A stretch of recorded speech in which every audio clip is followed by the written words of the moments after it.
Ayurvedic company Patanjali Ayurveda के भ्रामक विज्ञापन मामले में बाबा रामदेव और आचार्य बालकृष्ण मंगलवार को सुप्रीम कोर्ट के समक्ष पेश हुए। इस मामले की सुनवाई कर रही जस्टिस हिमा कोहली और जस्टिस अहसानुद्दीन अमानुल्लाह की पीठ ने बाबा रामदेव को जोरदार फटकार लगाई। नमस्कार, मैं हूं राजेश शर्मा और आप देखना शुरू कर चुके हैं वन इंडिया हिंदी। इस वीडियो में हम जानेंगे कि सुप्रीम कोर्ट में सुनवाई के दौरान क्या क्या हुआ और आखिर ये पूरा मामला क्या है। पतंजलि आयुर्वेद की भ्रामक विज्ञापन मामले की सुनवाई के दौरान सुप्रीम कोर्ट ने रामदेव और बालकृष्ण के प्रति नाराजगी जताते हुए कहा कि मामले में पेश दोनों का हल्फनामा कहां है।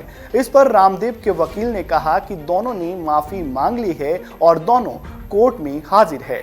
सुप्रीम कोर्ट ने कहा, अदालत के आदेशों को हल्के में नहीं लिया जा सकता। आपके खेत जोताने के तरीके को हम मंजूर नहीं कर सकते। 21 नवंबर के कोर्ट के आदेश के बाद भी अगले दिन प्रेस कॉन्फ्रेंस की गई। सुप्रीम कोर्ट में सुनवाई चल रही थी और पतंजलि विज्ञापन छापे जा रहे थे। कोविड का समय सबसे ज्यादा कठिन था। इस समय इलाज का दावा किया जा रहा था। उसको लेकर सरकार ने क्या किया? सुप्रीम कोर्ट ने केंद्र सरकार को कहा कि केवल चेतावनी काफी नहीं थी। कानून के हिसाब से केंद्र ने कार्रवाई नहीं की। हम हैरान हैं कि केंद्र ने अपनी आंखें मूंदे रखी। आपको ये भी बताना होगा कि राज्यों के खिलाफ कार्रवाई क्यों नहीं की गई। एसजे तुषार मेहता ने कोर्ट से कुछ समय मांगा जवाब देने के लिए, जिस पर कोर्ट ने कहा हम समय देंगे। साथ ही कहा कि बाबा रामदेव और बालकृष्ण मिथ्या शब्द पर कार्रवाई के लिए तैयार रहें। इस पर पतंजलि ने स्वीकार किया कि उनसे चूक हुई है। इस पर कोर्ट ने कहा कि अदालत की अवमानना का जवाब दीजिए। रामदेव की ओर से पैरवी कर रहे बलवीर सिंह ने कहा कि हमारा माफीनामा तैयार है, तो बेंच ने कहा कि ये रिकॉर्ड में क्यों नहीं है। बलवीर ने कहा कि ये तैयार था, लेकिन हम चाहते थे कि जरूरत पड़ने पर जरूरी बदलाव किए जाएं। पीठ ने कहा कि सुप्रीम कोर्ट में मामले की सुनवाई के बावजूद अखबारों में विज्ञापन दिए जा रहे थे और आपके मुवक्किल विज्ञापनों में नजर आ रहे थे। सुप्रीम कोर्ट ने कहा कि आप देश की सेवा करने का बहाना मत बनाइए।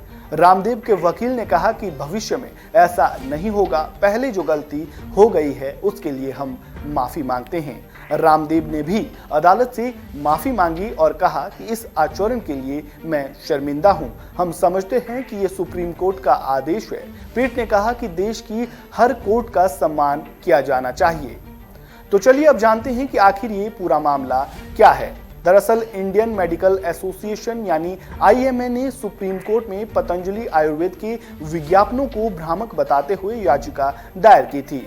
आईएमए का आरोप है कि पतंजलि ने कोविड-19 वैक्सीनेशन को लेकर एक कैंपेन चलाया था। इस पर अदालत ने चेतावनी दी थी कि पतंजलि आयुर्वेद की ओर से झूठे और भ्रामक विज्ञापन तुरंत बंद होने चाहिए।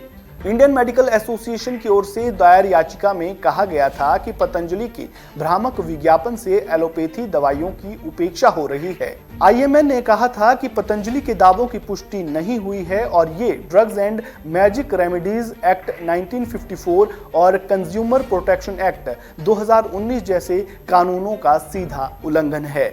पतंजलि आयुर्वेद ने दावा किया था कि उनके प्रोडक्ट कोरोनिल और स्वसारी से कोरोना का इलाज किया जा सकता है। इस दावे के बाद कंपनी को आयुष मंत्रालय ने फटकार लगाई थी और इसके प्रमोशन पर तुरंत रोक लगाने को कहा था। इस वीडियो में फिलहाल इतना ही। खबरों से जुड़े ताजा अपडेट के लिए बने रहें वन इंडिया हिंदी के साथ। नमस्कार।